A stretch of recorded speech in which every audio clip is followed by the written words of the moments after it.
David Berkowitz, the man who would become the infamous son of Sam, was born Richard David Falco on June 1, 1953, in Brooklyn, New York. Brooklyn in the 1950s was a bustling borough filled with diverse communities and a rich cultural tapestry. It was a place where dreams were born, but for some it was also a place where nightmares began. His birth mother, Betty Brodsky, placed him for adoption shortly after his birth. Betty, a single mother, faced immense societal pressure and personal challenges, leading her to make the heart-wrenching decision to give up her child in hopes of a better life for him. He was adopted by Nathan and Pearl Berkowitz, a working-class Jewish couple. Nathan and Pearl were overjoyed to welcome David into their home, hoping to provide him with the love and stability they believed every child deserved. Though they provided a loving home, Berkowitz's early life was marked by emotional turbulence.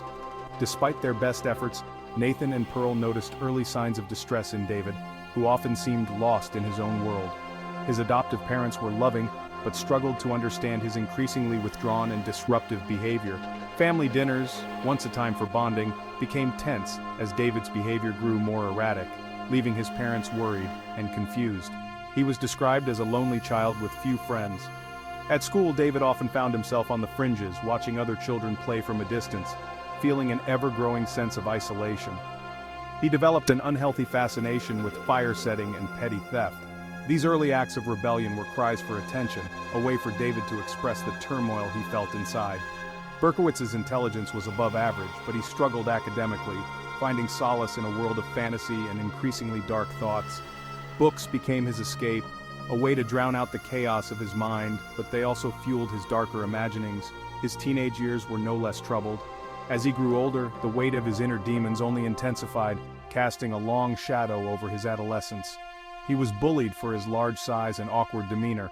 The taunts and jeers from his peers only deepened his sense of alienation, making school a place of dread rather than learning.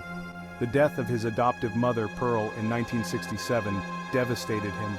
Pearl's passing was a blow from which David would never fully recover, leaving a void that nothing could fill. He came to view her death as a pivotal moment, deepening his sense of isolation and abandonment. This loss compounded his feelings of being unloved and unwanted, driving him further into his own dark thoughts. By the time he graduated high school in 1971, Berkowitz was adrift. The future, which should have been filled with promise, seemed bleak and uncertain to him. He felt like an outsider, increasingly drawn to a dark path. The streets of New York, with their hidden corners and shadows, became a reflection of his inner turmoil. He began to act out more aggressively, his fantasies taking on a more sinister tone. The line between his dark thoughts and reality began to blur, leading him down a dangerous road.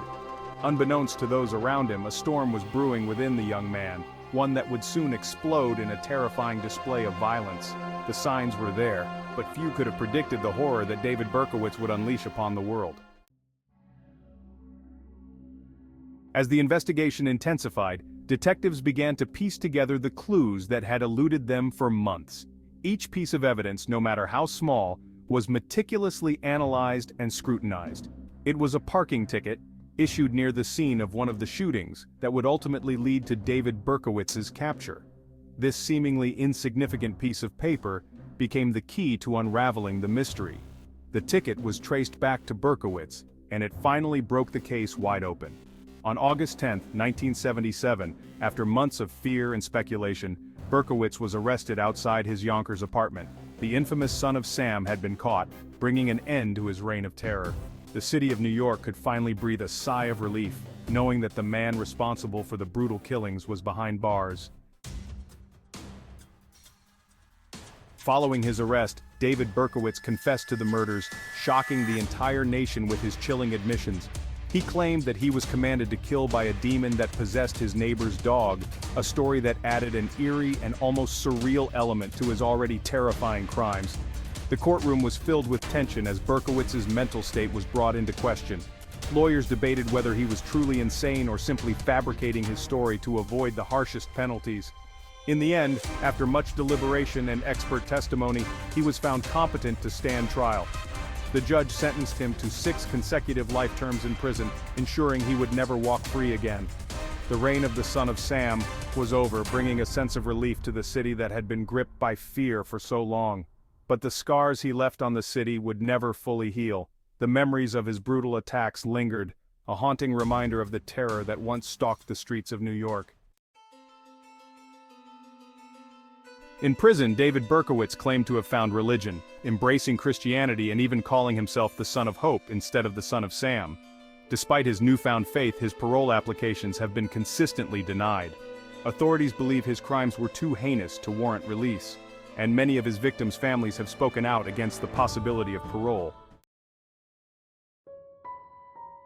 Berkowitz's notoriety has led to numerous books, movies, and documentaries about his life and crimes. However, due to the Son of Sam laws, he is prohibited from profiting off his infamy. These laws were enacted to prevent criminals from financially benefiting from their crimes, ensuring that victims and their families are not further victimized. The summer of 1977 remains etched in the memory of New Yorkers. The fear and panic caused by the Son of Sam left a lasting impact on the city. Memorials and tributes to the victims serve as a reminder of the lives lost and the terror that gripped the community during that time. David Berkowitz's case played a significant role in the development of criminal profiling. His behavior, motives, and methods were studied extensively, contributing to advancements in understanding serial killers. The FBI's Behavioral Science Unit used insights from the Son of Sam case to refine their profiling techniques, which have since been applied to numerous other investigations.